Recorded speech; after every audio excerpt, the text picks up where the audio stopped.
just 2 minutes of nothing, but I had to stay there. Right, welcome to the stream. It's been a while. It's been a long time. I feel a bit awkward right now. I've not done this in so long. It's been like 2 or 3 weeks. Oh, God. Right, so I thought I'd just come back. We'll catch up on a few things. I'm doing a video tomorrow about all the things I missed while I was gone, like, I would say drama-wise, because that sounds a bit corny, but, you know, I'm going to say drama-wise. So I've got that coming out tomorrow. So I'm going to try and get some more relevant stuff today, and then tomorrow will be more, like, what's been going on. One thing that has happened recently is the stuff of Little Tay. And that's our first discussion area. Little Tay apparently had passed away. And this was like off nothing. No one knew why. They even said on like all the posts like unknown reasons why Little Tay had died. But we'll get into that now because I don't really know anything about this.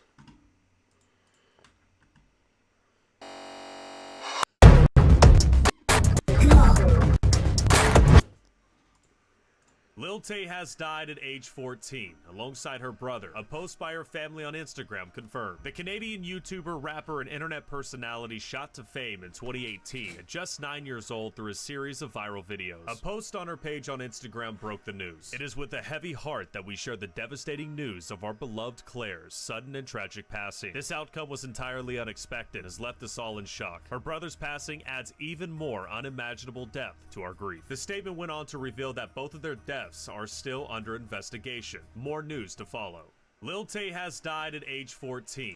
So they're taking it as like fact Lil Tay had died. A lot of people were like presenting it as like they don't know if she died, and I'm gonna like spoil it now. She's not dead, but everyone thought she died. So I don't normally do this. I don't normally try and use commentary channels for reactions, but I couldn't really find anyone else talking about it. So sensitive society.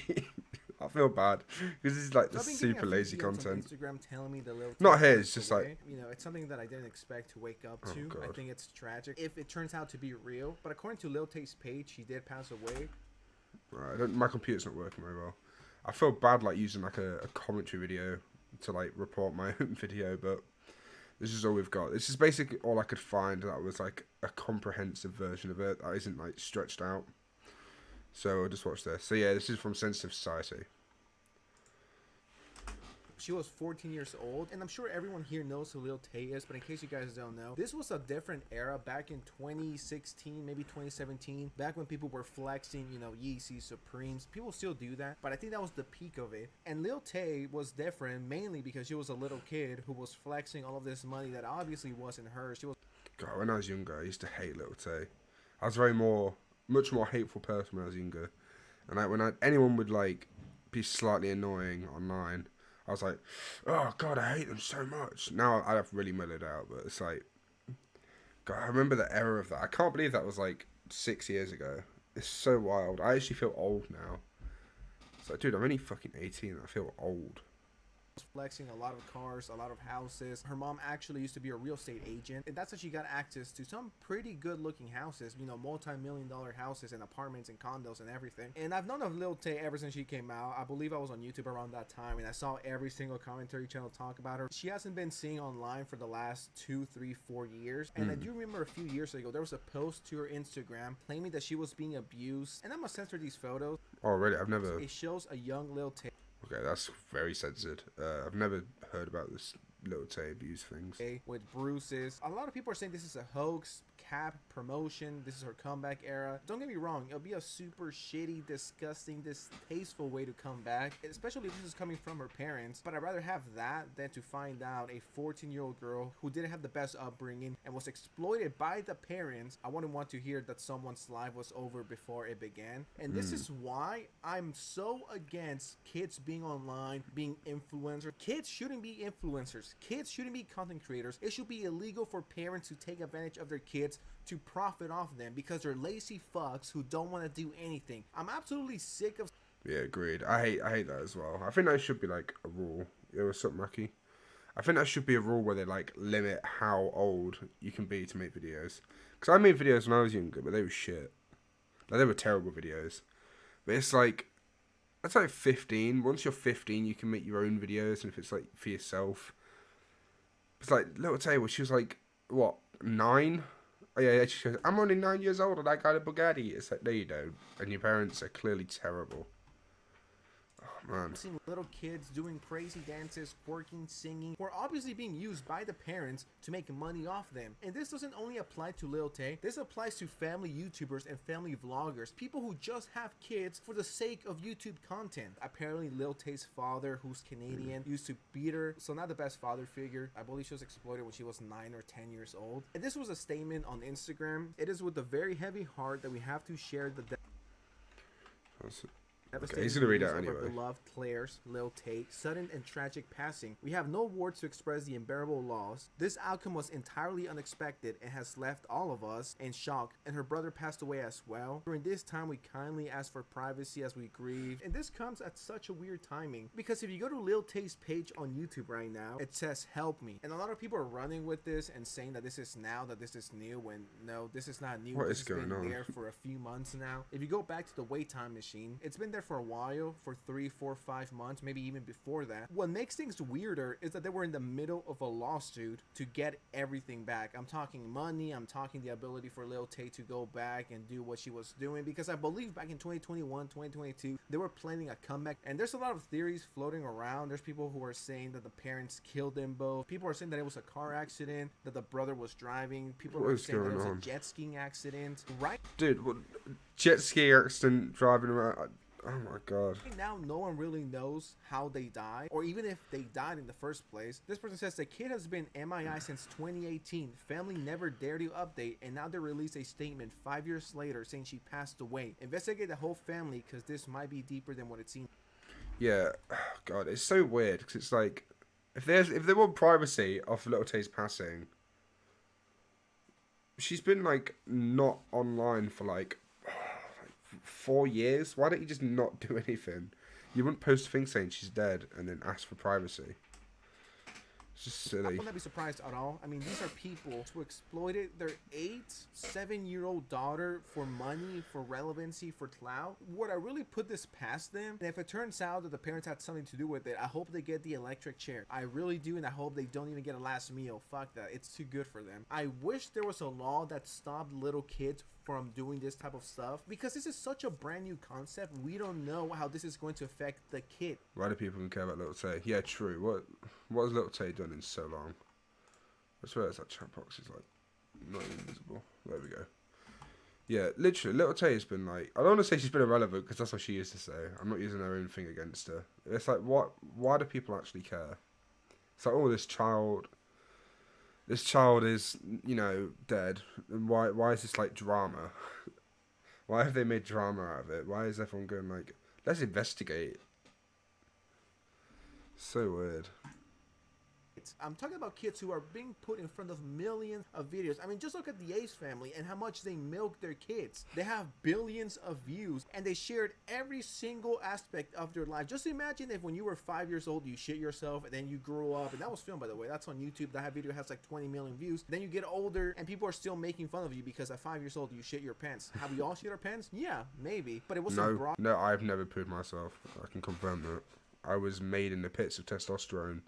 And down there, you're never allowed to put yourself. Podcast. It wasn't put on YouTube for everyone to see. We don't know the damage that this is doing to little kids. No matter how you feel about Lil Tay, it's like, dude, it's a fucking kid who didn't know better. This is a kid who was forced to do this type of stuff. This guy shares a story from 2021 from Lil Tay, and this is real because I remember seeing this when I fair enough. If she's done something impactful, but she's done nothing at all. Yeah, she's literally done nothing. Came out. That says she literally 5 years ago.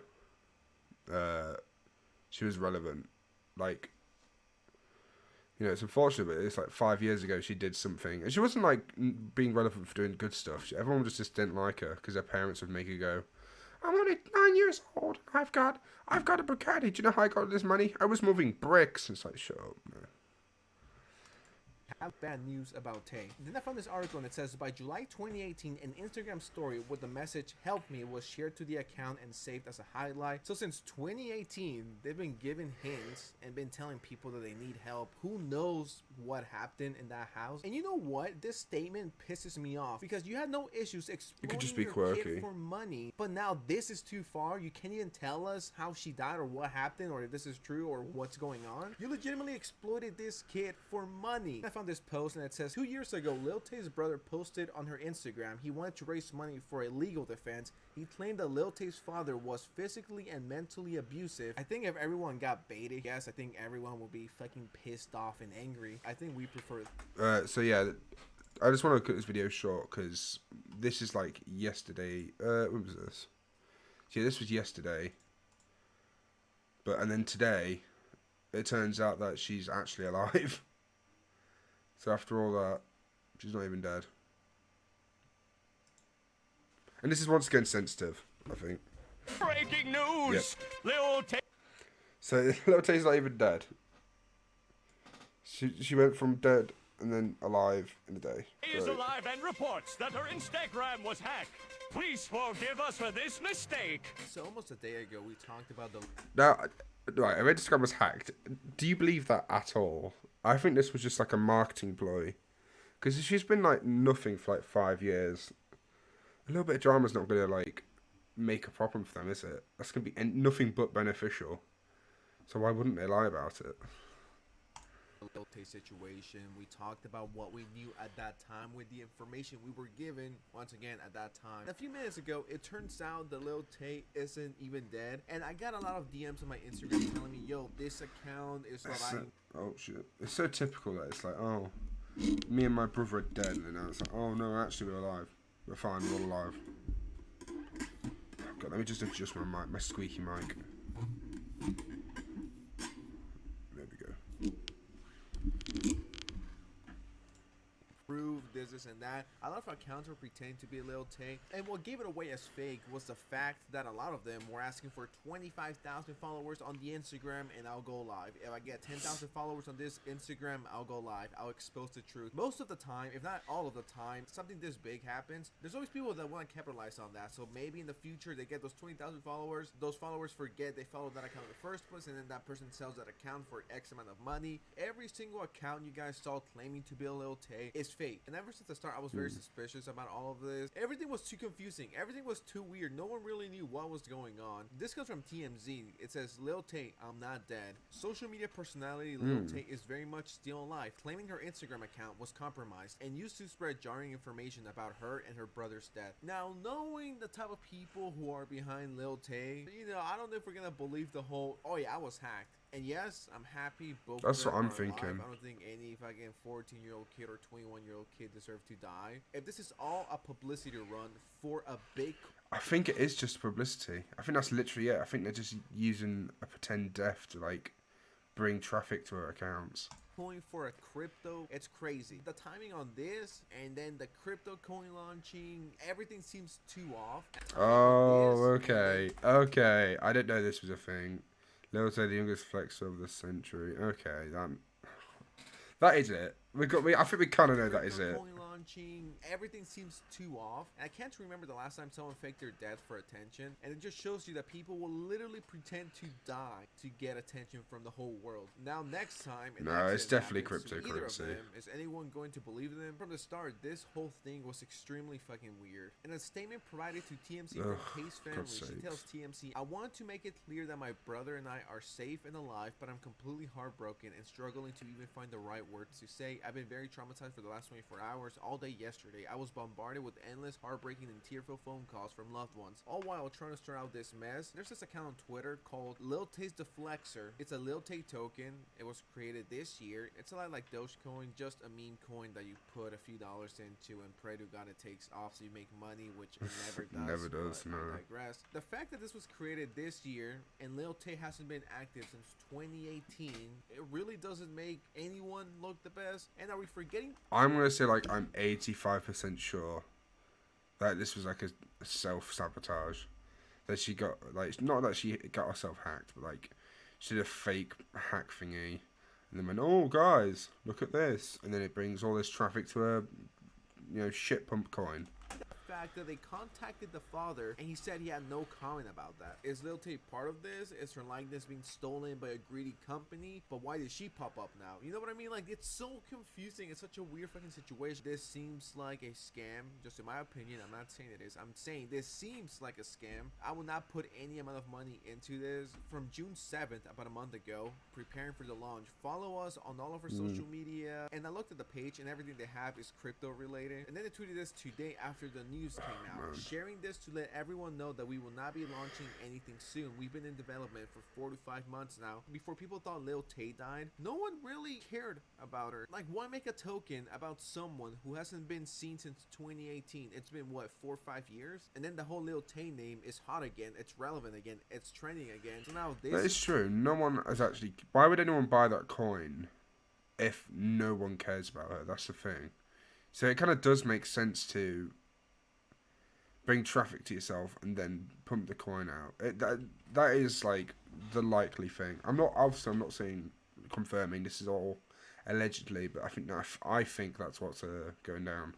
Popping up. I hope I'm wrong and Lil Tay and her family are not behind this, because if it turns out that her family planned all of this to promote this coin by saying their kids died, I think that'll make them one of the shittiest families of all time. And knowing Lil Tay's mom and brother, this will not surprise me one bit. Definitely want to put thousands of dollars on my own money into this coin. Lil Tay Bitcoin dropping tomorrow. This tweet is from yesterday, by the way. Her manager was promoting the account in May. No police report in LA or Vancouver. What's up with that? And yeah, this is the same coin we just talked about. The whole hacking stuff, you can only get you so far. Oh yeah, I was hacked. That's why I posted a picture of my micro penis on my Instagram. I was hacked. Promise it's not mine. Come on. In 2023, you're telling me the hackers didn't hack you in 2018, 19, 20. They decided to hack you in 2023? No, the whole Bitcoin thing popping up. The more you look into it, the worse it gets. Going back to the article, it says, she also says, my Instagram account was compromised by a third party and was used to spread jarring misinformation and rumors regarding me, to the point that even my name was wrong. My legal name is Tay Tian,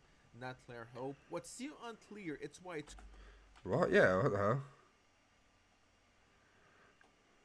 Claire Hope. Wrong. My legal name is Tay Tian, not Claire Hope. What's still unclear, it's why it took Tay 24 hours to get word out she's alive. Especially because she says she was aware her account was hacked. Yeah, some stuff ain't adding up. What about the help me on her YouTube bio? What about all the time she asked for help on her Instagram? What about the story of... I don't know, the help stuff just seems like something that you do as a quirky child. Because I think if she had access to her own account when she was... Oh god, if that was 2018, I think she was like 10 or 11. You're 10 or 11, you do quirky stuff like that all the time. I used to do quirky shit like that. And you listen to too much Juice WRLD and you think you're a fucking... You're on the edge. It's just... I feel like that was probably just that. needing money. Not, it could be something more serious. I'm not denying that, but it's just that I feel like that's probably what it is as well. For legal fees. There's still so many questions that we don't have an answer to. I'm not kidding when I say this. One of the weirdest, messiest situations I have ever seen. And then your crypto coin comes out at a weird timing, right? And I hope one day, hopefully soon, we get to the bottom of it and we actually know what the fuck happened on that day, or what's been going on, where she's been. Hopefully they drop a video or an Okay, yeah. interview or something, because this is so fucking random. What the fuck is going on? Like I told you in my last video, I'll be keeping you guys updated if there's an interview, a video. Don't forget to like, share, subscribe so you don't miss that, or any of my other videos. The stuff people do for clout. Anyways, Yeah. I'll see you next time, alright? Yeah, same with me. If anything else happens, I'll do an update video on it as well. Because I may as well. Right, obviously, I've been gone for... I've just been off the internet for like 3 weeks. So that means Sunny V2 has made some videos. So the first one to come out was... let me just get the video up. This is the extremely tall family of TikTok star Marie Tamara. Their heights are 7'5", 7'9", 6. Pause. Right, so awful TikTok families making millions by lying about their height. They're all taller than me apparently, so this is interesting. As a fellow tallie, I can respect it, but if they're lying about their height, that's something not cool with me. This is the extremely tall family of TikTok star Marie Tamara. Their heights are 7'5". The extremely Holy tall crap, family of TikTok star 2.2 million followers and they're lying about their height. Marie Tamara. Their 6'3". Damn. heights are 7'5", 7'9", 6'3", 7'10", and 7 foot flat. Only these numbers are a complete and utter lie. None of them are actually this tall, and everybody has begun to notice it. Let me show you how. Marie began on social media by detailing her life as a very tall woman. She posted videos such as this one talking about the struggles of finding dresses which fit, before concluding with a self-confident message showing that she was comfortable in her own skin. In other videos, Marie joked about dancing with the short king because he's the only one at the club not intimidated by her height. So exactly how tall was she? Well, considering she could hold her feet above doorways and refrigeraters, it seems she was close to 7 feet. However, she revealed in a different video that she was actually 6'1". Marie then restated 6'1". That's not even that tall. I've met girls taller than 6 foot. That's that she was 6'1" in a different TikTok video. However, only one day after claiming this, she'd post a new video in which it appeared she'd grown another inch. so she just keeps getting taller. Is that basically the idea? She's going to keep getting taller and taller through the weeks. Wait, you're 6'2" now, did you grow?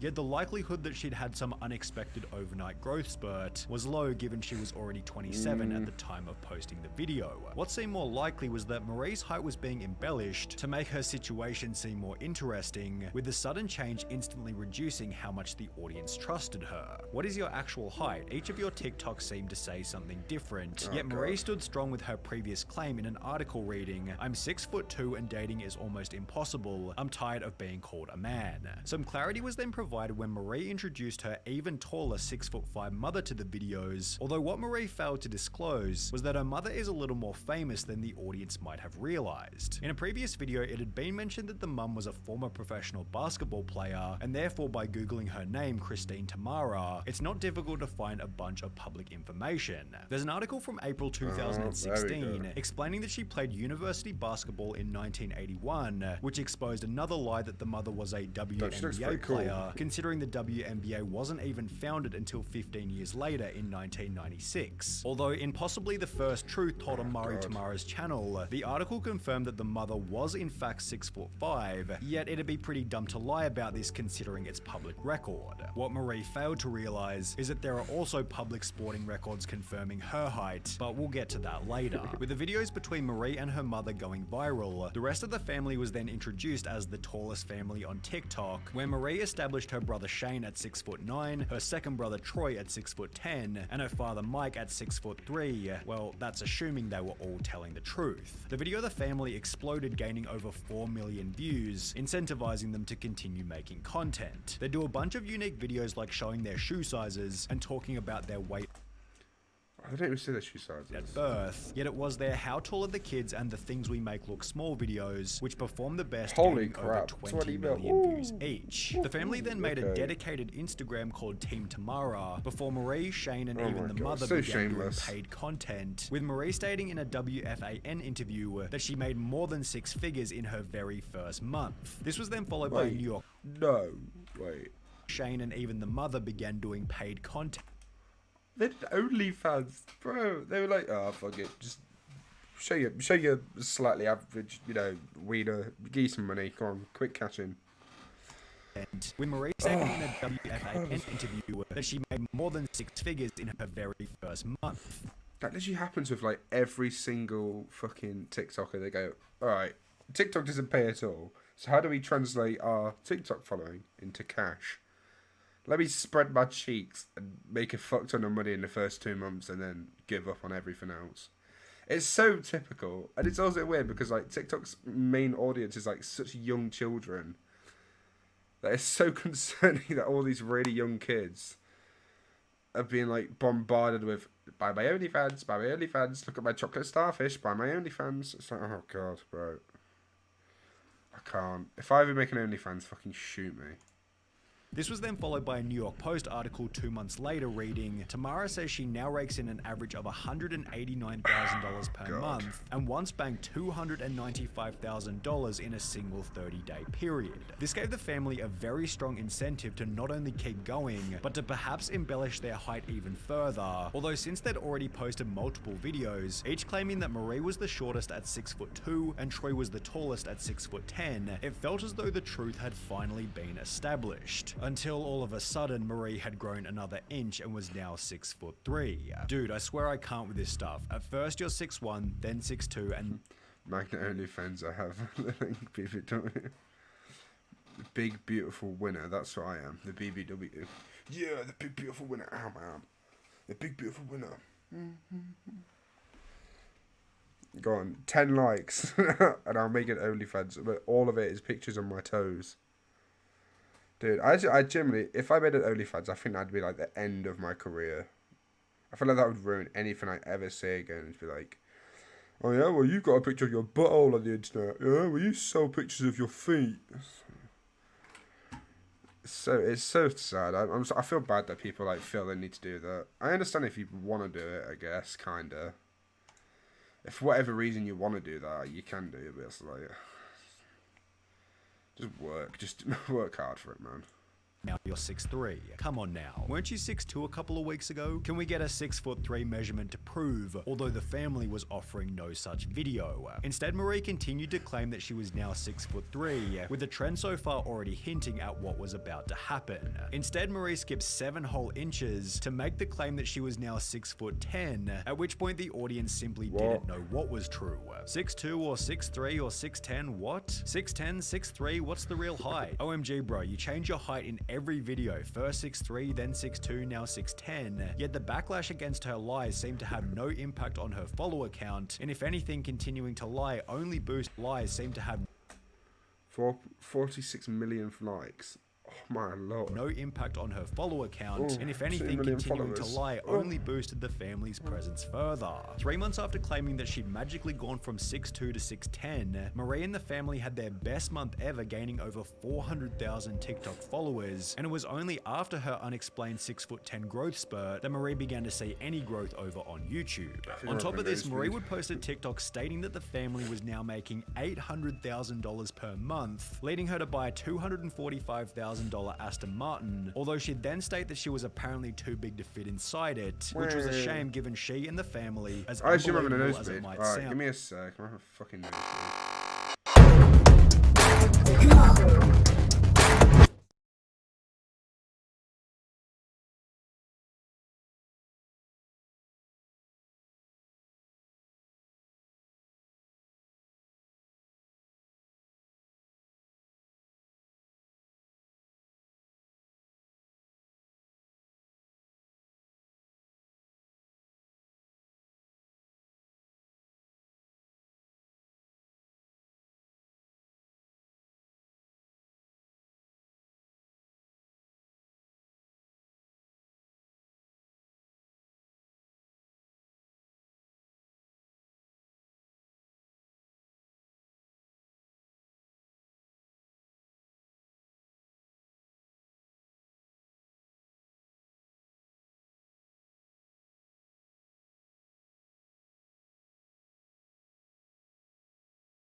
That's so typical.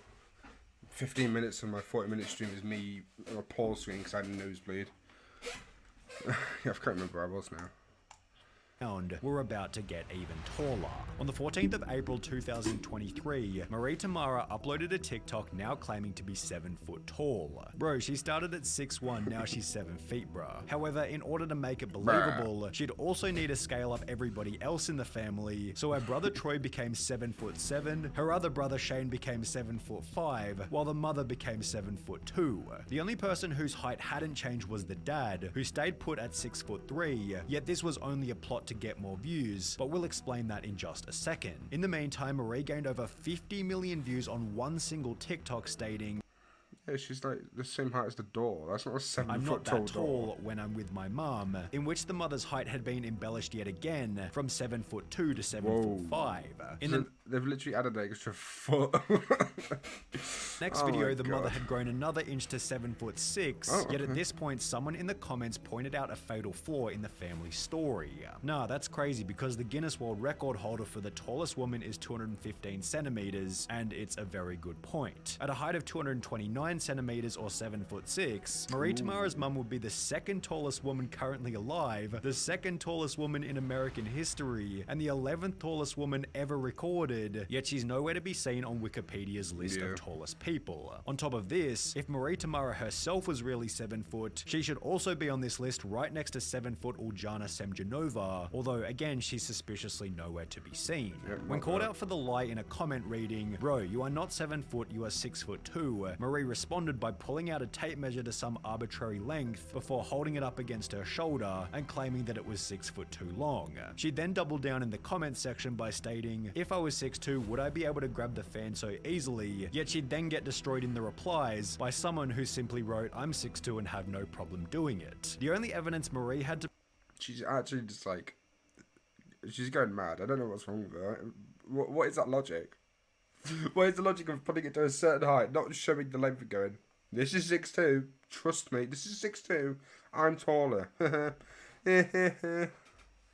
prove that This she makes was no actually sense. 7 foot was that she stood about a head taller than her dad. However, even this was a lie, as Marie had simply gotten sneakier with her camera angles. In videos such as this one, where the brothers had grown yet again to 7'9" and 7'10", the dad is standing at the back, while the bottom of the frame is cut off at the feet, where it's obvious Marie is wearing heels and is possibly even standing on something. When your ankles are mid-calf on the person next to you, The only time Marie showed herself standing on flat ground was in the videos where her father isn't present, although as highlighted by this comment reading, she's standing in front of the door and the camera is low. It's an illusion to make them taller. Yeah, just do that. Just put that angle up there and you look massive. There are even more tricks at play here. For example, in this video, Marie claimed that she couldn't fit inside a shower, yet her Yeah, and knees starts at the... ankles okay. are almost as high as the on-off tab, while in this video it's obvious that she's simply standing on the edge of the bar. What? Oh my god, I actually hate people like this. I genuinely, it drives me insane. This is why I hate the internet sometimes. Just morons who attention seek. And she's not the Drives me only absolutely person in the mental. family using this trick. Over on Shane's personal Instagram, his 7'5" height places him head and shoulders above a door frame, yet the camera cuts off well above his knees, and this isn't even the worst part. In a pinned post, Shane has his basketball stats listed, in which it confirms that he's 2 meters and 6 centimeters, or 6'9" and he's not the only person in the family to have their sporting records online. Troy, apparently the tallest in the family, seems as though he's just going with the flow of the family's antics. However, that's not to say his displayed height is accurate. In a George Mason University basketball profile, Troy's height is listed not as 7'10", but rather as 6'8", while other basketball I love how that's supposed to be like upsetting. 6 foot, he's taller than me. websites list his height at 6'9", meaning that he's not only the same height as the other brother, but he's at least 1 foot 1 inch shorter than what's being shown on So insane. I don't get people lie about this stuff. TikTok. Meanwhile, Shane's apparent height of 7'9" is a foot taller than his actual height, while the mother's TikTok height of 7'5" is also a full foot taller than her actual height. But what about Marie, the mastermind of the whole operation, whose social media presence is so untruthful, she even lies about what kind of men she's into Your short king is right here. just to make more money, stating that she's attracted to 5'9" short kings, while simultaneously claiming that dating at my height is almost impossible, as it is extremely difficult to find a guy taller than me. Ah, they got you there, you silly bitch. Well, according to an old cross-country running profile, she's not 7 foot, not 6'10", not 6'3", or even 6'2". She's rather 6 feet and 1 That's not even tall. That's not even tall. That's not even tall. That is literally like, that's like pretty tall. That's not like Shaquille O'Neal had a daughter. No, it's literally you're 6'1", which is like. I know women that are 6'1", that's... inch tall, as was stated in her first few videos. The only person whose height hasn't been lied about at any point is the dad's at 6'3", yet again this was only done to make the others seem taller. But I guess posting a real family photo like this one, without manipulated camera angles, just wouldn't receive the same kind of exposure. Despite this, the family continue to claim that they're a group of 7-foot tall giants, earning millions of views and dollars by doing so, while irritating the entire world in the process. Now, I've got a little hypothesis of why they do this. Okay, let me blow your mind. Okay, so for a long time, she was a relatively normal height that she went with, 6'1", 6'2", 6'3". Maybe she had an extra few inches. That's fine. That's normal. That's to be expected. People do that. You know, I had whenever I'm expecting myself, I always had an extra inch. So people add a little bit of height. That's fine. But once she started doing OnlyFans and all these adult things, she started getting a lot taller. And I think the reason for that is because a lot of people have like a tall fetish and they want people that are like giants to like crush them and shit. So it's like, I think once she started the OnlyFans, she was like, if I had to lie about my height, people will think I'm a giant and I was going to get loads more money in. Money! She got Mr. Krabs in her eyes and, oh God. So that's the reason I think she did it. And, it's not a good reason just to lie to everyone, but whatever. It's how the world works, I guess. When Zoe Alexander received 4 no's from the X Factor judges. So, I know a little bit about this story. I know very, very little. I know it was the thing like she was told to do this, and then when she did it, she failed. I don't know how true that is. That's what I've been told by some people I know. Where's that glare coming from? I just really noticed that. What's there a glare on my computer? Oh, is it just a bit of dirt? What is that? Why is there glare? Oh, is it from the fucking mirror? Oh. Yeah, I need to take that mirror down at some point. Okay, well that's going to be there forever. Suffer. When Zoe Alexander received 4 no's from the X Factor judges, her entire life fell apart over a 10-year period, and the whole thing was documented on camera from 100 different angles. It all Yeah, I know. Actually, I shouldn't say it. It's a very sad ending. began with this email right here, in which Zoe first reached out to the X Factor requesting to appear on the show, explaining that she was a 22-year-old Pink impersonator but wanted to audition as herself. After being accepted as a contestant, Zoe was asked to send through 5 songs she wanted to sing, yet the X Factor then specifically demanded that Zoe audition as Pink. They wanted me to sing a Pink song. He basically said that if I didn't, I wouldn't be going on the show, so I agreed. After agreeing to do so, Zoe was invited in for an interview where they continued to ask her about Pink. All he wanted to talk about was Pink. Have you seen Pink live? Do you know Pink's real name? Do you think you're like Pink in real life? With Zoe adding that they had no interest in her personally, showing that the X Factor had an ulterior motive to create a story out of her being Pink. Before heading out on stage, one of the X Factor producers then encouraged Zoe to give an overly emotional performance. And he said, make sure you use all of the stage. If the judges say no, beg them, cry, get down on your knees and beg. So when she'd appear in front of the judges just a few minutes later, this is what went down. I'm gonna sing So What by Pink. Pink, okay. Off you go. After stating that she was gonna sing So What by Pink, Zoe gave a boisterous emotional performance, using the whole stage with excessive facial expressions. However, the focus on her physical delivery and a few other things which we'll talk about later meant the singing was fairly average, leading the judges to stop her mid-song before stating this. I honestly think that you need to go away and take the time to find yourself as an artist. Despite this, the judges were kind enough to give her a second chance. Should we get a second song? Yeah. I want to give you a chance. Yet she was then stopped midway through her second song before the judges once again implied that they didn't think she was good enough. Because at the moment, it just sounds like every other average sort of singing voice. But as the judges explained that she wouldn't be going to the next round, Zoe turned the criticism back onto them. You told me to sing a Pink song. I didn't want to sing a Pink song. You guys told me to sing a Pink song. sing a Pink song. Zoe then proceeded to lose her temper before bringing her dad onto the stage, swearing at the judges and throwing the microphone toward them. After some more chaos then went down backstage, Zoe lashed out at the cameraman ending the segment. However, in terms of negative feedback, this was really only the start. Yeah, okay, so she was basically forced to do Pink, and then once she did Pink, they were like, you need to do not Pink.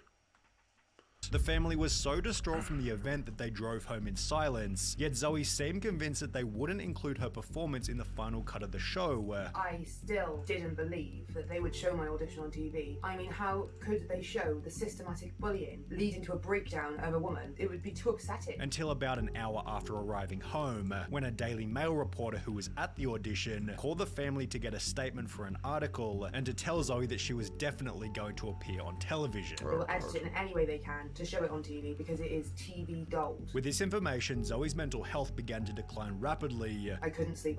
I just stayed up every night. I can't stress to you enough what an emotional wreck I was. I didn't trust anyone and I just kept breaking down, crying. Made even worse by the countless articles talking about the situation before the episode had even gone live. Then, after 6 weeks of fear, Zoe's phone began to ring. I got a phone call from the X Factor informing me that they were going to air my audition. I was honestly so terrified. I just said no and put the phone down. Within hours of the episode going live, the performance was being called the most shocking audition ever, while other publications such as The Mirror called her X Factor's most shocking contestant ever. As a result of this, Zoe stated, "I was recognized everywhere I went, laughed at, pointed at, threatened. Both myself and my dad have been threatened with violence, to the point that my dad had to physically defend us." I'd go to the gym and people would watch the video on their phones in front of me and then whisper and laugh. Despite this, Judge Tulsi Konstastavlos refused to change her attitude on the situation, stating there is always going to be the odd person who throws a massive hissy fit. Thousands of people over the years have auditioned, and this one person couldn't control their temper and threw a fit. But I don't think that's a reason for everyone to go, you've got to think about their emotions. That was one person. Those are her issues, and she chose to bring those issues to the stage. That's a bit of a dick thing to say, you know, you kind of forced her to sing that thing. I mean, I understand that she probably overreacted a little bit by screaming and going, F you, but, you know, you kind of did. I feel like what she did was, like, sorry, I'm speaking of Zoe. What Zoe said was just discussion. Setting people up to mockery by deliberately enhancing their self-image beyond their talents is cruelty bordering on human rights infringement. Zoe's volatile nature would have been spotted in one of the earlier auditions, and then stoked up so she would outburst on TV, and thereby encourage a flagging audience to tune in with the expectation of future Jerry Springer moments. Shameful, just shameful, yet others were a little less compassionate. Look, she may have been set up by producers, which isn't fair, but at the end of the day, she can't sing. The judges were just being polite by using the identity thing as an excuse because she did get to sing a second song, which she was also rubbish at. Her violent/physical outburst was wrong, full stop. Yes, it's yeah, it's like, you can still be wrong and be, like, mistreated at the same time. Like, what her outburst was wrong, but at the same time, the producers are wrong. It doesn't mean that one has to be right and one has to be wrong. That's the thing that I see a lot in life. It's like, a lot of people think, like, oh, so that was wrong, so this one was right. No, they're both wrong. It's just two wrongs. Fair for producers to mislead her, but her reaction was atrocious and very bratty. Also, her dad shouldn't have brought her back onto the stage either, as this escalated the whole situation. She got to sing 2 songs, whereas most people get to sing 1, and she wasn't good enough end of. Yet Zoe didn't stop pushing back against what had happened. Approximately 7 months after the audition went live, an article was published by BBC News titled "X Factor Cleared Over Pink Tribute Act Complaints," in which it was explained that Zoe had gone to the government broadcasting agency Ofcom, claiming that that the X Factor had ignored her track choices, changed her song list, and dictated her outfit and hairstyle, insisting on her appearing in her pink persona. Yet the agency found that the judges' comments were balanced, and her violent reaction after the audition was unacceptable by any standards, whatever her perceived grievance. Accordingly, Ofcom has not upheld Miss Alexander's complaint, with articles such as this one perpetuating Zoe's nightmare. People said to me, oh, don't worry, it'll blow over, it won't last forever. And it lasted for years and years and years. Things became even worse when Zoe's performance racked up almost 100 million views in compilations such as these two. Yeah, I was gonna say, I've seen a lot of X Factor compilations. Oh my god, 18 minutes.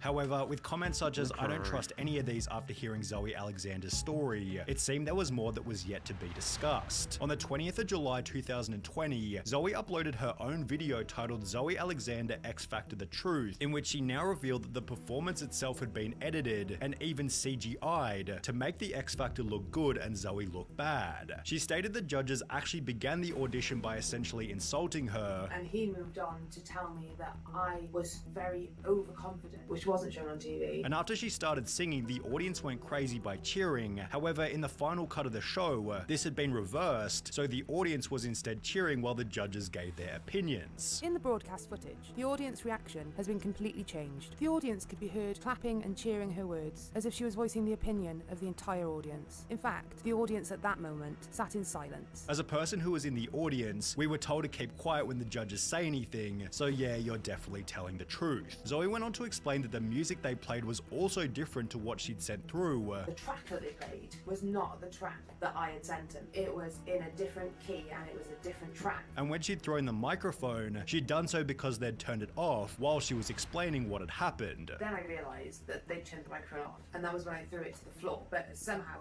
in the video I threw it like that. I didn't. I threw it to the floor. Zoe then debunked the segment where she'd seemingly walked off and come back with her dad. I categorically did not leave the stage and subsequently return hand in hand with my father. Once again, the footage has been completely fabricated. Another example of the X Factor's over-imaginative editing. Before she added that even the judges' comments had been inserted at a later date. Also, Nicole did not stand up and say, no, baby, no. That did not happen. So they were cut in afterwards to produce the footage in their fictitious storyline. After heading backstage, another scene was filmed in which Zoe begged the cameraman to stop filming. However, this also didn't make the cut. I was saying, please stop filming me, please stop filming me. This scene was cut from the broadcast footage and replaced with even more fabricated footage, which better suited their storyline, as it didn't portray me as aggressive. The real footage would have clearly demonstrated the broken and emotional state into which I had been bullied. And with this information, everybody began to stand up for her. I admit I was one of the many who laughed and thought you were this crazy lady who was just mad that you lost the audition. I'm so sorry, they're so horrible for doing you like this, with others informing Zoe that her video had blown up outside of YouTube. Over on TikTok, a relatively small account made a 15 million view video talking about what had happened, which when duetted by Zoe, gained a further 27 million views, with almost everybody sticking up for Zoe. As a result, Nicole Scherzinger's comment section began to fill with comments regarding Zoe's treatment, and therefore the judge did this. Can we just talk about the fact that Nicole Scherzinger has blocked me on TikTok? Despite this, the mainstream media ran with the story, causing the X Factor to backpedal rapidly. You have made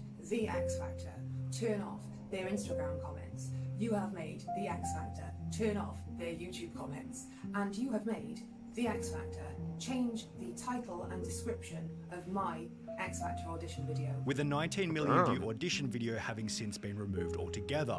On top of this, Zoe's appearance has also been taken out of the mega viral top 5 angriest contestants video, which when considering Zoe's poor attitude and the show's sketchy editing, feels like a reasonable middle ground between the two parties. Oh, okay. I need to check something then. I think I'm wrong on this. Let me just double check.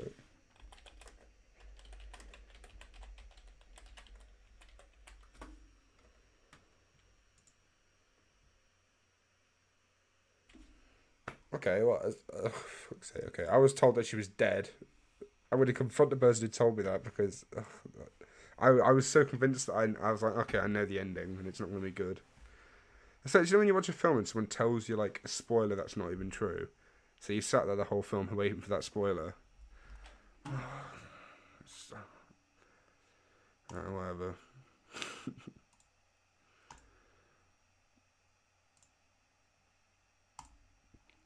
Right, it's been a while since we've looked at my Real mother's YouTube channel. I know we've got, you know, whatever my adopted mum is. But this is my real mother, Kay's cooking. I feel like I resonate with her so much. You know, me and her have excellent cooking skills. You know, culinary chefs. Just, I just want to have a little look, because obviously I've not been here. I want to have a little look what she's been doing. So this is the last one we saw. Budget meal.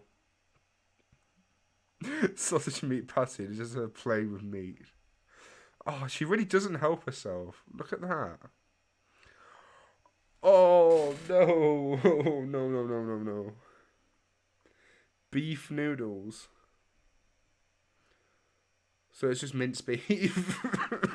It's just minced beef. How is that a beef noodle? Oh my god, I love it. I love Kate's cooking so much. So funny. Kid-friendly breakfast. Is it PG family friendly? Right, let's just watch like a quick. What's a quick meal? Swedish oven pancake. Why is her camera like so? Is she on a like webcam now? Right, let's pick one. Just close my eyes and tap it.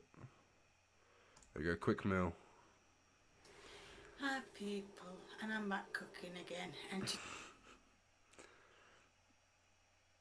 today I'm going to be showing you how to make a quick meal that takes a bit of time, but not next to nothing. Sorry, is she at gunpoint? Why is she so upset? As you can see.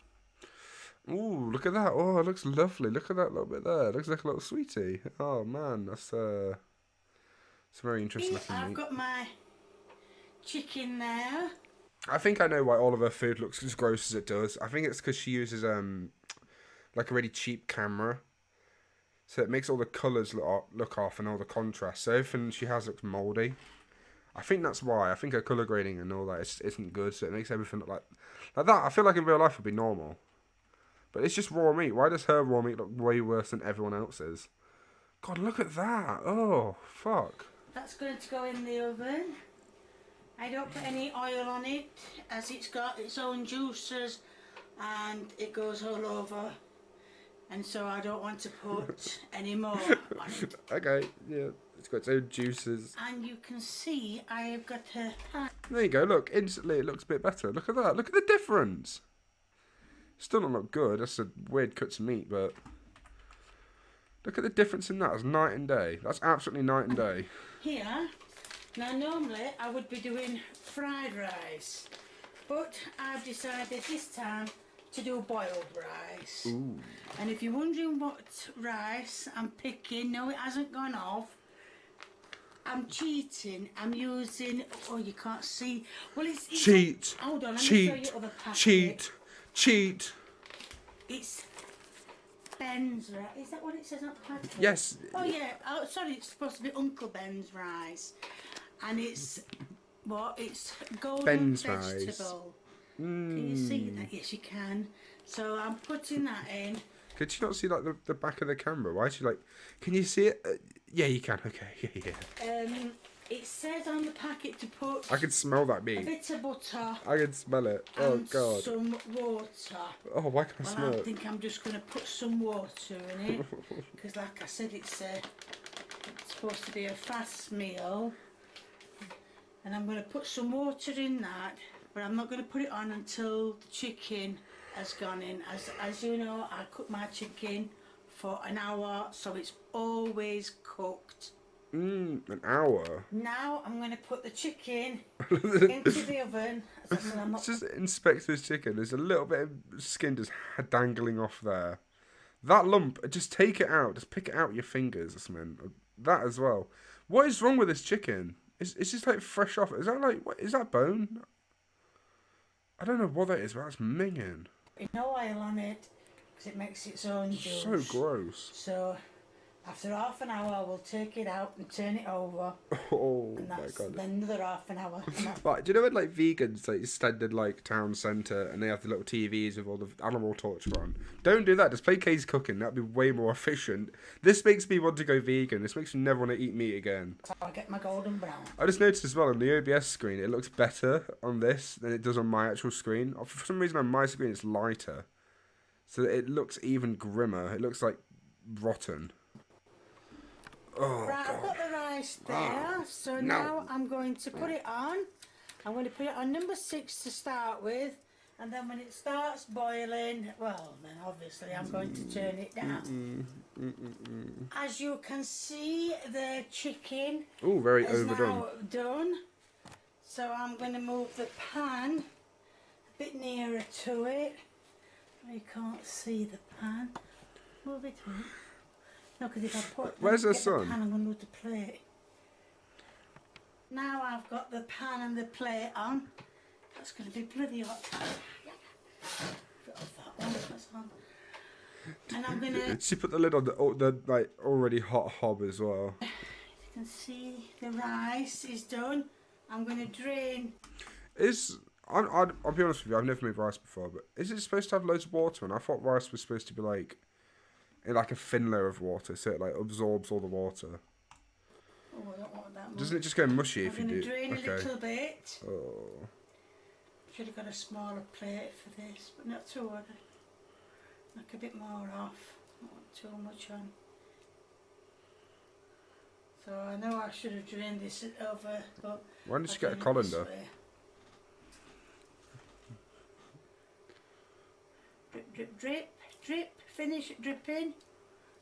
While I'm doing that, I'm knocking it all back, and I'm going to put that there on the plate. She knows what she's doing, man. Why was she like just slowly scooching it across? So that is an easy meal. It's just such a mess. Chicken. That is not a meal. That is not a fucking meal. A bit of chicken and some rice next to it. That's a meal for a prisoner. A fast meal. And that is the end product of a quick chicken and rice meal. Well, let's see a taste test. Chicken and rice, that is done. I'm going to try a bit of rice. Now, bear in mind, I love rice. I'm not keen on boiled rice, white rice with no taste in it, but this is different. Oh yeah, there you go. It's not plain rice. Yummy. Tastes just lovely. And that's a piece of chicken. You can still see the steam. I don't know if you can, but I can see the steam coming off it. So I'm going to take a little bite. It's very crispy.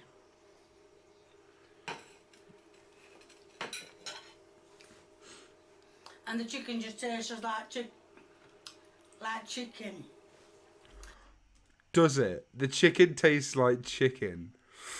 Fuck me. That is. I need to write that down. Give me a sec. Oh shit! I just dropped something. I need to write this informative thing down. Right.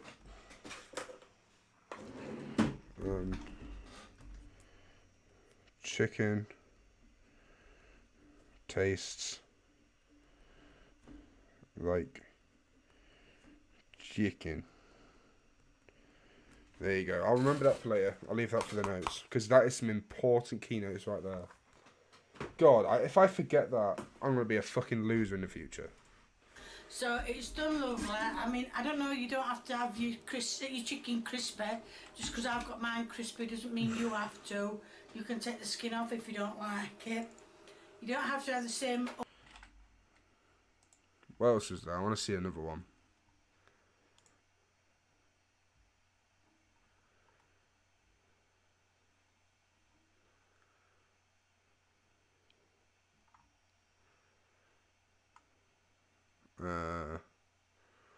That looks lovely. Some nice chicken and oh yeah, okay. Let's go for another meaty based one. I'm making vegans today. That's what I'm doing. This whole video is just me making vegans. Hi people, and I'm back cooking. Hi, Kay. Hi, Kay. Again, and today I'm going to be making a chicken curry and rice. Chicken curry and rice with green beans. Okay, Kay. Oh man, I'm having way too much fun with this. As you can see, I've got the chicken ready to go in. A bit further up,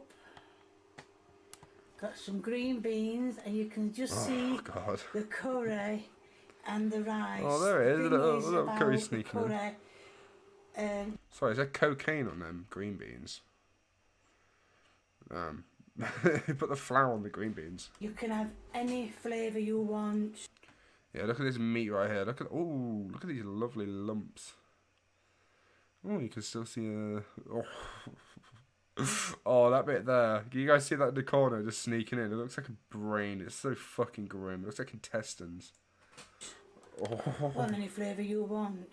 I'm not I going feel like I'm gonna get demonetized for this. This is like, I think YouTube would prefer porn to this. to tell you what mine is, because I don't want to sway anyone into thinking they've got to have vindaloo or korma or madras, you know. So you pick your own curry if you want to make this meal. That's right. Break down the borders. Have your own curry. Have your curry the way you like As you can it. see, the ring is on now. I am starting Look how burnt that hob to is. cook the rice Look at the black all around it. and giving it its time. She has never cleaned this hob. As you can see, the green beans are now on as well. The rice is starting to bubble over. As you can see, the rice is done. And what I'm going to do is I'm going to pour the curry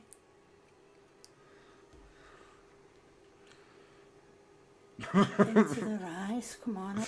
Just listen to that. The curry. What I'm going to do is I'm going to pour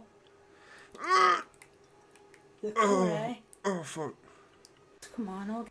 I'm going to stir it with my spoon, which I have just had in my hand, and then now Oh I my can't god, find man, it. this is so gross. So, oh, it's here. Oh, she found it. Bad eyes, really bad eyes. Worse than they were before. Why is it like so jelly? I'm gonna mix that in the rice. Oh, you can see I'm mixing. Dude, I need to change my monitor, man. The monitor makes it look way worse. On the actual screen, it's quite dark on this, but like on this. Isn't it? Oh, you dirty. I'm just gonna watch it on the thing on OBS because it looks gross on this. So I'm just going to make sure that the rest of the rice is no, forget the rice, Bedell. Fuck off rice.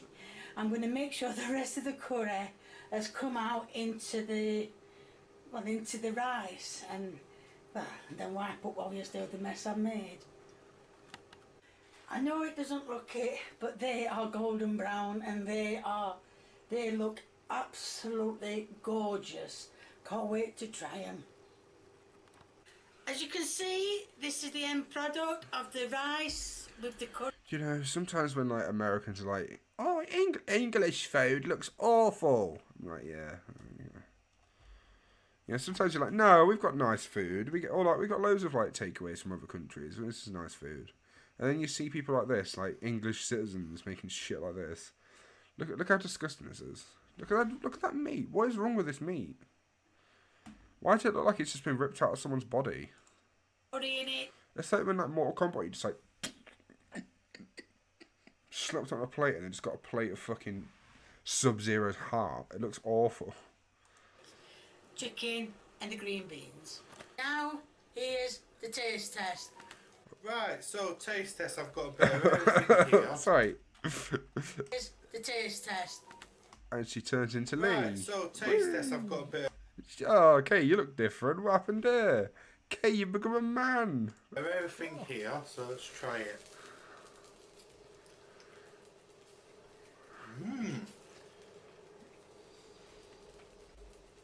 Why does his brain like move when he eats? His big brain is going. What curry is that? Sorry, is that me? Why is his brain bouncing so much?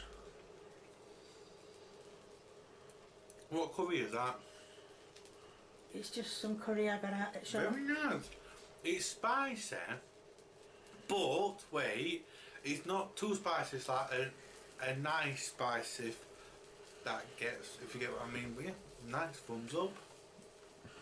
Right, at least as it were nice, the curry was Dude, someone's spicy, burning. It's not too spicy, so I can't have I don't it. think you're supposed to be cooking anything. What's There's burning? going to be a link in the description to my merch.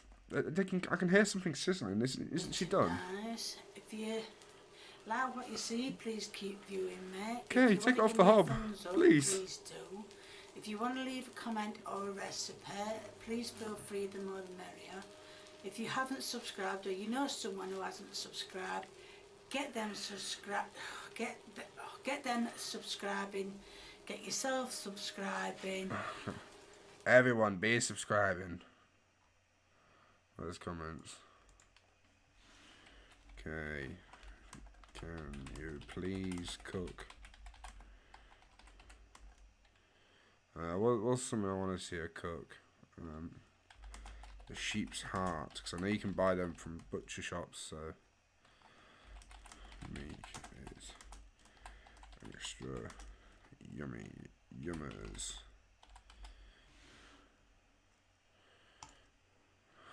There you go. Oh my god, I can't get over. Sonny, this is just fine cooking. This is how cooking should be.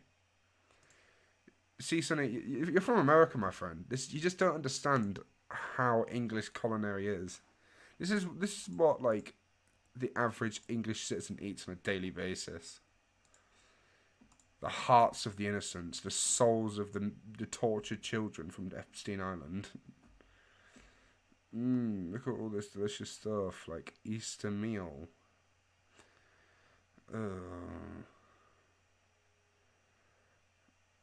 Right. Oh god, I don't really want to watch anymore. I'm gonna put something else on.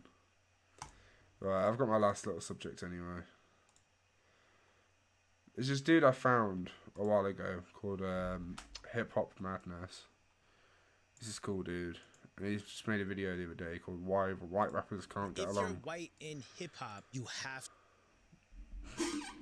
I just thought it was like an interesting video subject, so I just want to see if this would be good or not. If you're white in hip hop, you have to contribute to black culture in some sort of fashion. You can't come into this from the vessel of hip hop and use the clothes and the language and the music and then go off and start doing something. Are you talking about Post Malone? You know what? This is the thing is, I remember when I first started, there was this whole like, white rappers can't like white rappers. It's like this rule. Oh yeah, I promoted that for 20 years. He's like, no, and it was true. It was kind of like when you know it is how it was, but that shit's gotta go. From the moment they entered the music industry, white rappers have always had to deal with animosity from the culture. Suddenly, the minority. Lil Tay, oh, she just apparently she was dead, but she's not dead, and then she claims she got hacked. It's a whole thing. You're gonna have to watch the VOD Caucasian back. MCs have always been held to unrealistic standards by some who never accept them, while in other cases, their own attempts to make amends for succeeding in the game has always prevented them from being taken seriously long enough to establish themselves, make a significant impact, and leave behind a lasting legacy. From the days where Eminem was challenging everyone from Cage to Fred Durst and ICP, through to the modern day when Shady has taken issue with the likes of NF and Token, white rappers have always had a tendency to beef with each other. Recently, we've seen the cannibalistic tradition re-enter the news cycle, with MGK firing some strays at Jack Harlow. Seemingly stemming from Jack's bars on They Don't Love It, MGK's response came in the form of a freestyle, spitting, "See why they call you Jackman, you Jackman's whole swag." The twin forces of the media and the internet were, as always, quick to hype the beef, and before long, the issue was addressed during Jack's appearance on Rap Radar. I can't think of a musician I dislike more than MGK. He just seems like the biggest prick. But you did say you're the hardest white boy since Eminem, and then That's right. certain people got in their feelings. Are you gonna clap back at him lyrically? How do you take it? I guess you just take it. I don't know. Everyone is entitled to their opinion, and I feel great about what I said, and I feel great about the reaction. While Jack held this situation with his characteristic nonchalance, there's plenty of examples where that sort of questioning from a media figure would have been enough for a full feud, and if he did, then Jack would have fallen into a similar trap in which white rappers square off against one another. As up until this point, it seems like they're simply incapable of coexisting, or at the very least, haven't been granted permission to accept each other's presence in the game. And while we could go through and exhaustively list every single beef that's ever taken place between white artists and hip-hop, we're more interested in establishing why they happen so frequently. God, do we have to go through all the old ones that are really cringy? Put the volume up on the videos. Yeah, okay. And where the common threads lie. For starters, we have self-preservation and competitiveness. No other form of entertainment is so geared towards confrontationally asserting yourself quite like hip-hop. And given that white rappers are already burdened with the notion that they're guests within the genre, it's only natural that this idea of taking on anyone who might be hovering near your market share would be addressed. As a result, verbal jabs such as those that MGK sent to Jack Harlow's direction have been a regular thing in white-on-white rap. And the more of them you add to the mix, the more volatile. I love that saying white-on-white rap. White-on-white diss tracks. Yeah. Here, we have a track such as Dilated People's Ears Drum Pop remix, which simultaneously sparked two beefs. The story goes that it was a throwaway bar that was misinterpreted that led to his longtime feud with Eminem, with Everlast spitting, "Cock my hammer, spit a comet like Haley, I'll buck a 380 on ones that act shady." This was enough for Slim to assume that he was being sent for, and before long, he responded with venom on diss tracks like I Remember and Quitter. On I Remember, Eminem even goes as far as to admit that the two of them trying to exist within the same cramped space as white artists could have led to the friction, spitting, "Remember Sway and Tech when I came up and sat beside you? I started rhyming and you left the room and didn't say goodbye or nothing. Like you mad that someone else was white and tried to rhyme or something." But, according to Everlast, the whole thing was actually a miscommunication. And here we can see how the intensified spotlight of white rappers meant that Shady had no other option but to respond. I say something about Haley's comment at that. I didn't know his daughter's name was Haley, but he got very upset about that part, and then that got exposed that he knew so much about, or he was so upset that he thought I had said something about his daughter that I used that in the second diss. He was about to go to jail or something, and I said, "I'll look in on your kid." I wouldn't have done that at this age as a parent. Right. Two daughters. I wouldn't. On Quitter, Eminem chose to expand his targets, opting for a scattergun approach, which also meant that he took aim at Dilated Peoples for giving Everlast a platform in the first place. In doing so, it meant that he inherited a beef with another white rapper and producer in Evidence. During a visit to the People's Party with Talib Kweli, Evidence was happy to explain that even though he'd met M before and everything had been cordial, they suddenly had no choice but to go to war. Getting dissed by Eminem in the prime of his career, it was not cool at all. The real Slim Shady was out. He was on over the top of the world. There was a cough. That's interesting though, isn't it? It's just like you just start hating each other just because one little thing in the song. The shop I used to go to in the morning, and the girl looked at me one day and just started laughing in my face. Wow. And she was like, "What are you gonna do?" That's what she told me. With Shady's powers seemingly capable of destroying his career, Ev understood that taking M's provocations lying down wasn't an option. The resulting diss track, Searching for Bobby Fischer, saw him shade Eminem and divulge personal details that he'd gotten from someone he knew in Detroit. So I went back and wrote a rap against him, and whether you like it, don't like it, or anything in between, I got respect. Then he hit me again with another diss, and it wasn't that good. He didn't have much on me. Eventually, Paul and I are cool. Right. I seen Eminem backstage at a festival one time with Alchemist. You know, there was a little like, we're cool. I get played on Shade 4-5. Right. Nothing really happened. I got to get respect for not backing down to somebody who was Godzilla, and then that was it. Compelled to fight one another, even when the personal animosity was more imaginary than anything else, this is the same exact mentality that had MGK and G-Eazy jostling for image rights almost 2 decades later. I like two G-Eazy, rappers cool. that resided in the same area between getting play from the mainstream pop charts while generally getting respect from hip-hop diehards. MGK and G-Eazy had moved in similar circles for years with little do like hip-hop people respect MGK? Because I know I don't. to no at issues. all. But that would all change with an unsavory Funk Flex freestyle He's from such a MGK, dildo. in which he rallied against G-Eazy for everything from stealing his look to allegedly sleeping with his one-time girlfriend, Halsey. Before long, MGK's first sparring match with a white rapper would soon be eclipsed by getting coaxed into the ring with Eminem. Whoever you thought won, Rap Devil and Killshot represent just another case of white MCs misinterpreting one another's behavior as something more. Killshot definitely won that, right? Like, Does anyone think rap never represent was? just There's another no case way. of white MCs misinterpreting one another's behavior as something more antagonistic than it is and responding with venom. After all, in the very same tweet that allegedly sparked the incident, MGK called Eminem the king. Despite this, he was soon blacklisted from Shade 45, Eminem's radio station. And well, the rest is history. With their perpetual conflict, the media has thoroughly enjoyed every moment of it. During a guest appearance on Howard Stern's show, Howard pointed out the striking similarities in their upbringings and backgrounds, suggesting that it was ironic for them to be feuding in the first place. Was Eminem a hero to you? Yeah, for sure. The guy's a great rapper. Does it personally pain you that you have this feud with this guy? I'm like asleep in my tour bus. This guy drops an album with like 3 songs talking about me. I said what I said and respect the fight. That's it. The guy down the street has money. This fool has wealth beyond. I'm all about putting my arm around people. I'm not with like doing this to people, so I can't relate. The last thing I want to ever be is an angry legend. As much of an icon as Howard is in this field, he's clearly naive about hip-hop, as when it comes to white rappers, the shared experience of coming up in this game is actually the issue. Throughout history, white rappers who are on the come-up have a tendency to try to prove that they're in it for the right reasons, while saying that others are there to profit from the culture. Just like we often see, this too goes all the way back to Shady rallying against Vanilla Ice and Milkbone in 1999, as in a famous interview, he doubled down on dissing them, saying, I didn't just want to be thrown out there, you know what I mean? Like a milk bone or like Vanilla Ice and just like try to start at the top or whatever. I want that foundation. I want the respect. I ain't in this for the money. I'm in it for the respect. I'm in it for like, just for somebody to come up and say, Eminem, you're dope.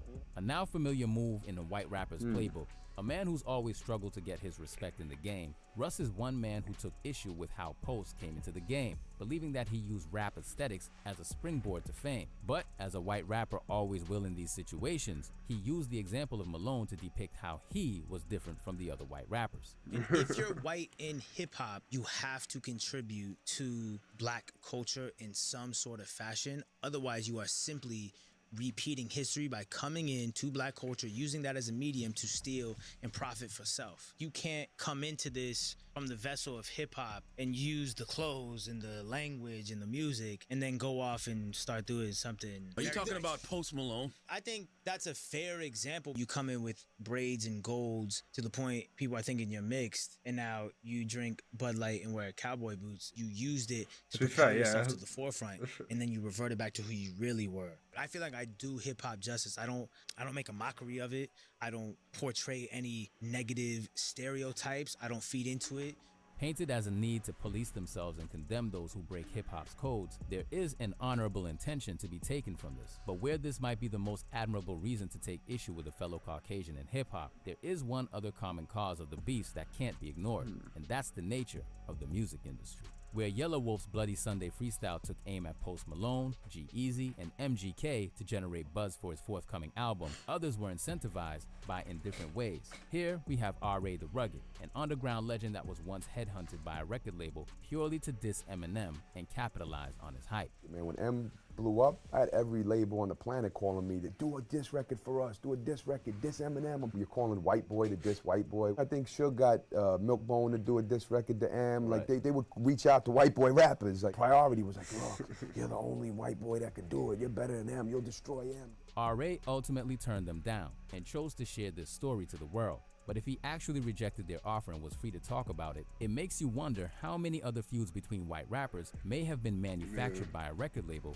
getting in their ear. Alongside the major labels understanding the potential revenue from white-on-white beef, others have witnessed the media try to drive a wedge between them by pitting otherwise cordial MCs against each other. Unfortunately, this isn't a half-baked theory and was actually epitomized during a conversation between Mac Miller and Hot 97's Ebro. You know, people always, oh, what do you think about Macklemore? Because he's killing it now. I'm like, nah, he's killing it. Yeah, that's good. awesome. And he's a good dude, too. That's fine. 2 things I'd like to do. One, Macklemore. I don't know him, right? And I'm cool with Ack Iller right now. You're going against everything that he just said. We don't have to say Macklemore to like Mac Miller. Right. It can just be cool. Yeah, it can just be cool. There's no because issue. I'm going to tell you right now, there's plenty of beef between black rappers. I need white rappers. Oh, but since white rappers were traditionally the minority in hip-hop, they had the most beef. It was like quiet, like... Dude, it's actually so true. It's like, it's all manufactured. Oh my god. That's so insane. Jack Harlow is the best white rapper since Eminem, and no one can tell me nothing. No, Action Bronson. Action Bronson is the best white rapper to date. I stand by that. Action Bronson is definitely the best white rapper. And there's no respect for him. And we need more respect for Action Bronson. He's the GOAT of white rap.